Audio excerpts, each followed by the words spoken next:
Eu ingressei na EASP há muito tempo.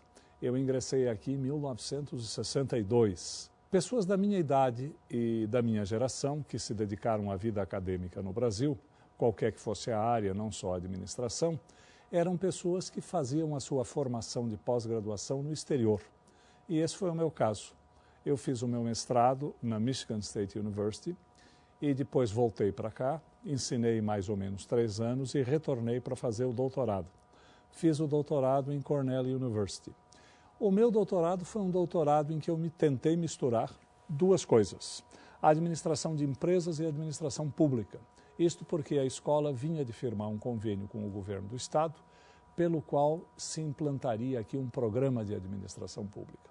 E uma das razões, não a única, mas uma das razões que me levou a Cornell foi o fato de que Cornell tinha na época uma escola chamada BNPA, Business and Public Administration, que era, como se dizia, a administração pública e de empresas debaixo do mesmo teto. A vida acadêmica e a profissão acadêmica no Brasil ainda ocupam um número relativamente pequeno de pessoas.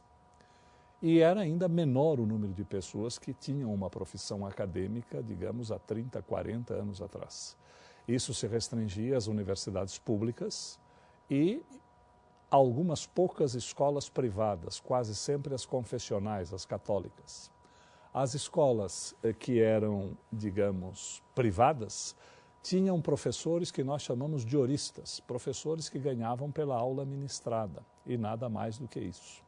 A ideia de um profissional de academia que tivesse na academia sua atividade integral, ou pelo menos a maior parte do seu tempo, é algo que vem se desenvolvendo no Brasil há relativamente pouco tempo. O ensino de administração e o Management Education, não só no Brasil, mas no mundo, coincide com um fenômeno do século passado, mas que me parece se estenderá ainda por um bom número de décadas do século XXI, que é um momento de hegemonia norte-americana. Os Estados Unidos tornou-se uma superpotência, não só, digamos, em termos militares, em termos econômicos, em termos tecnológicos, mas inegavelmente também em termos educacionais.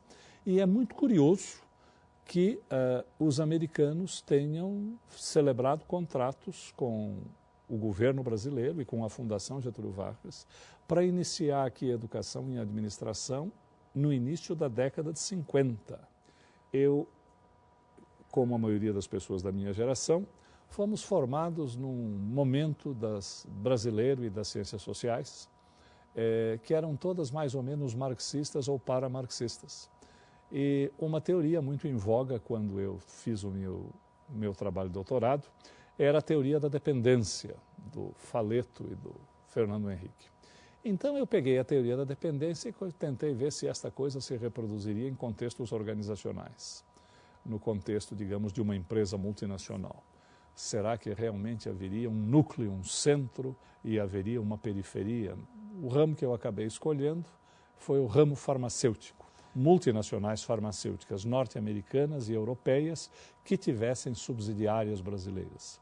Eu me lembro que eu coletei dados nos Estados Unidos, tive que vir ao Brasil, também fiz um trabalho de campo aqui de uns 4 ou 5 meses no Brasil. Me lembro também de um outro trabalho interessante que fiz com vários colegas, o Claude MacLean, que já se aposentou, o Ratner, o Henrique Ratner também já se aposentou. O Ratner foi o coordenador do projeto, mas foi um projeto interessante, que era um projeto de gestão de tecnologia num ramo industrial.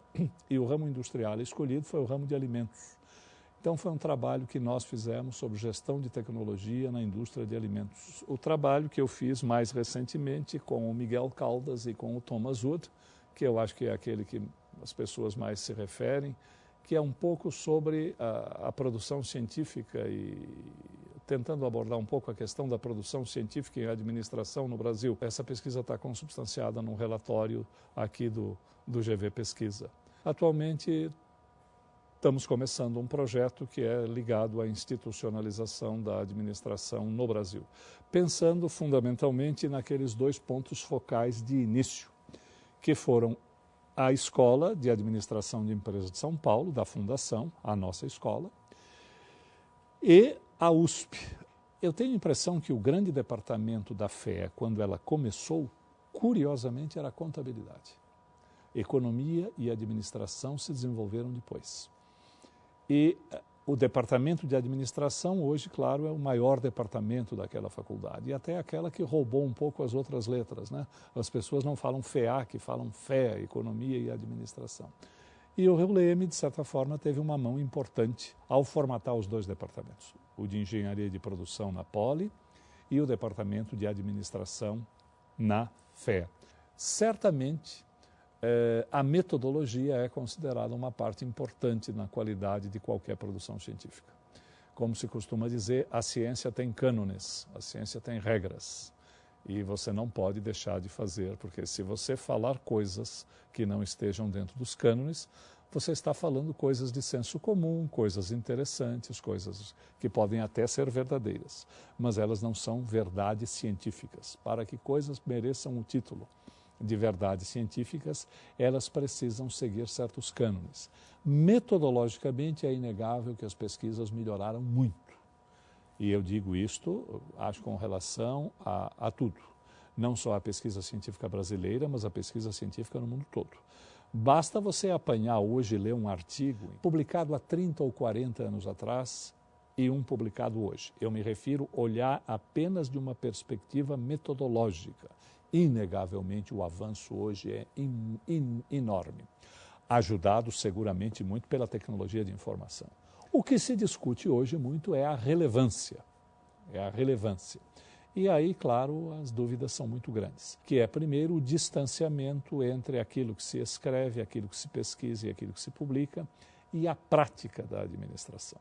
Isso não é um assunto brasileiro, ele é também um assunto brasileiro, mas é um assunto mundial. O CNPq nos classifica como uma ciência social aplicada.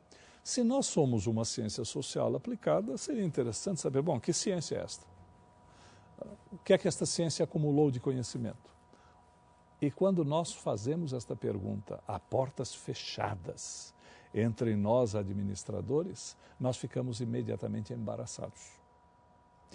E a gente nota que a pobreza do desenvolvimento científico da área de administração acabou gerando uma educação em administração, que é o que você ensina em MBAs, é o que você ensina em cursos de graduação, é o que você ensina especialmente onde eu estou agora, que é, digamos, educação executiva como diretor acadêmico.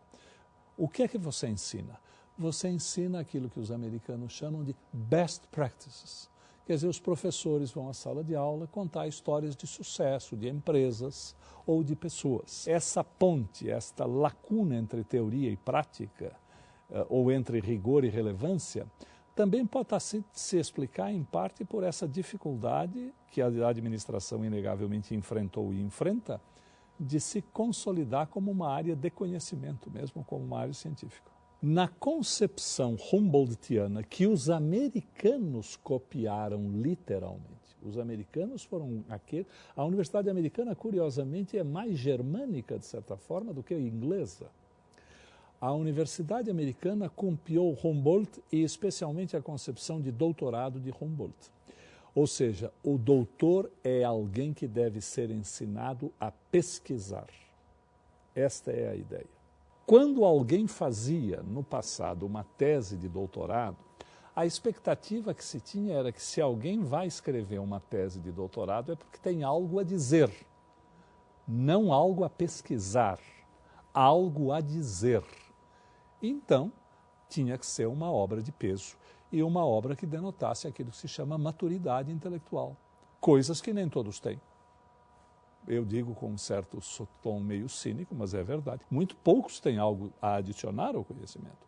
E isso acontecia no passado, né? Por exemplo, você pega um homem, para pegar de geração, primeira parte do século XX, se você pegar grandes nomes que marcaram, por exemplo, a intelectualidade brasileira, aquilo que se chamariam os intelectuais brasileiros da primeira metade do século XX, você vai ver que a grande maioria não eram doutores, nem mestres, nem nada.